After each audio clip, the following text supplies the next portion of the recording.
यदि कुनै माननीय मन्त्रीजीमाथि प्रश्न उठ्यो, यदि राज्यको कुनै सक्षम निकायले अनुसन्धान गर्नु पर्यो भने त्यस्ता माननीय मन्त्रीजी मन्त्रीको पदमा रहन पाउनुहुन्न। त्यसकारण उहाँले राजीनामा गर्नुपर्छ। यी शब्दहरू मेरा होइनन् सभामुख महोदय, यो त यही सम्मानित सदनमा 2080 चैत 3 गते मङ्गलबारका दिन प्रतिपक्षी दलको नेताको हैसियतले वर्तमान गृहमन्त्रीज्यूले व्यक्त गर्नुभएको नैतिकताको मापदण्ड हो। सभामुख महोदय, आज यहाँ उहाँले कोरेको त्यही लक्ष्मण रेखा, उहाँले स्थापित गरेको त्यही नैतिक धरातलमाथि गम्भीर प्रश्न खडा भएको छ। आज प्रश्न स्वयं गृहमन्त्रीज्यूमाथि उठेको छ कि उहाँले त्यति बेला प्रतिपादन गर्नुभएको सिद्धान्त आज उहाँलाई लागू हुन्छ कि हुँदैन, किनकि उहाँको गृह प्रशासनको नाकमुनि त्रिभुवन अन्तर्राष्ट्रिय विमानस्थलमा भिजिट भिजाको नाममा निर्दोष नेपाली युवाहरूलाई लुटेर करोडौँको अवैध असुलीको र्याकेट चलिरहेको छ। अझै डरलाग्दो कुरा त के छ भने विभिन्न सञ्चार माध्यमहरूले गृहमन्त्रीज्यूकै सचिवालयको प्रत्यक्ष संलग्नता रहेको समाचार लगातार प्रकाशित गरिरहेका छन्। समाचारमा आएको तथ्याङ्क मान्ने हो भने पछिल्लो 8 महिनामा मात्रै धन्दै 4 अरबभन्दा बढीको लुट भएको छ। यत्रो ठुलो खेल कुनै राजनीतिक संरक्षण बिना सम्भव छ कि छैन?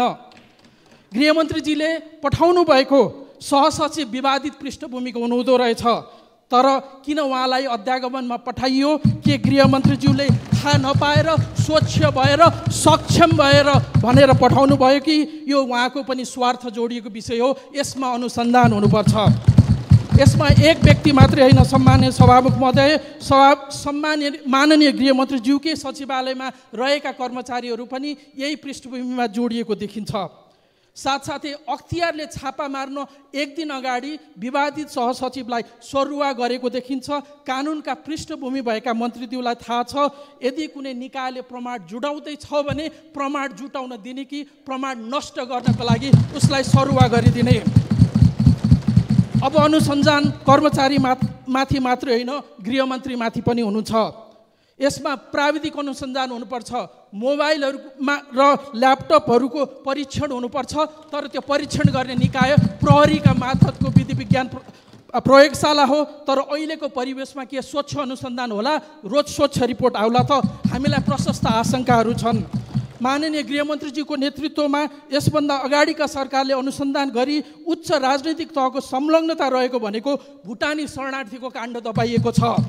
सहकारीको मुद्दामा रवि लामिछानेलाई 3-3 महिना हिरासतमा राखेर अनुसन्धान गर्यो, तर सत्ता पक्षका सांसदलाई प्रहरीको कार्यकक्षमा बोलाइ चिया खुवाएर पठाइएको छ। सम्माननीय सभामुख महोदय, अब हामी कसरी विश्वस्त हुने गृहमन्त्रीले निष्पक्ष छानबिन गर्नुहुन्छ भनेर?